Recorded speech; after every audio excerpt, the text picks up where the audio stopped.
Côte d'Ivoire, le président ivoirien Alassane Ouattara a démis de ses fonctions vendredi 6 octobre 2023 le Premier ministre Patrick Achi en poste depuis 2021. Le motif annoncé est la formation d'un nouveau gouvernement en vue à 2 ans de l'élection présidentielle. À cet effet, Alassane Ouattara ne s'est pas encore prononcé sur son intention ou non de briguer un 4e mandat. Pour rappel, Patrick Achi a été nommé en mars 2021 après le décès de son prédécesseur, Ahmed Bakayoko, décédé d'un cancer.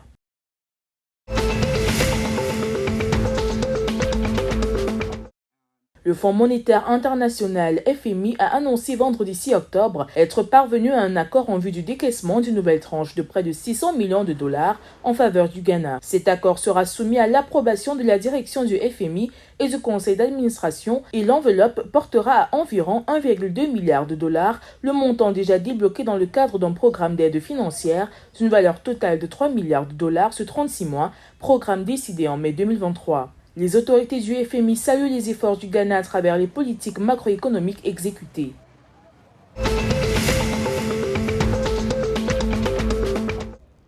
Au Burkina Faso, le ministre de la Solidarité, de l'Action humanitaire et de la Réconciliation nationale, du genre et de la famille, Nandi Somé Diallo, a procédé au lancement du projet de réhabilitation économique et sociale des personnes déplacées internes. Exécuté par le Fonds d'appui aux activités rémunératrices des femmes, il s'agit d'une initiative d'un montant de 3 milliards de francs CFA visant à soutenir la résilience économique de 8000 femmes et filles déplacées internes de 4 régions pilotes, l'Est, la boucle du Mouhoum, le Centre-Nord et le Sahel. Le projet porte sur 3 composantes, à savoir la sensibilisation et la formation, l'octroi de microcrédits et la capitalisation et le suivi des activités.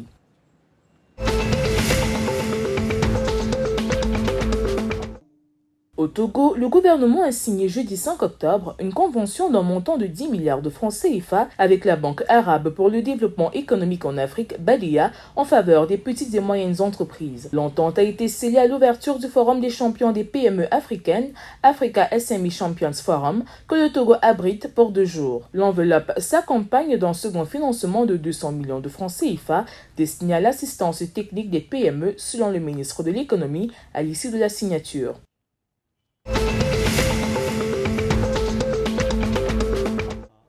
Les Lions de la Teranga ont remporté la victoire contre l'Égypte avec un score de 2-1 lors du match de classement pour la 3e place à la Coupe du Monde des sourds-muets. Le défenseur central Kadim Maroné a ouvert la marque sur un corner à la 20e minute. À la suite d'une faute commise dans la surface de réparation par un attaquant, l'Égypte a égalisé sur un pénalty de 1-1 à la 32e minute. Le défenseur Papa Adamandia Diarra a donné la victoire aux Lions sur un autre corner, renversant le score de 2-1 à la 62e minute. Cette performance historique permet également au Sénégal de monter pour la première fois sur le podium d'une Coupe du Monde de football après l'échec des Lions au U20 en 2015.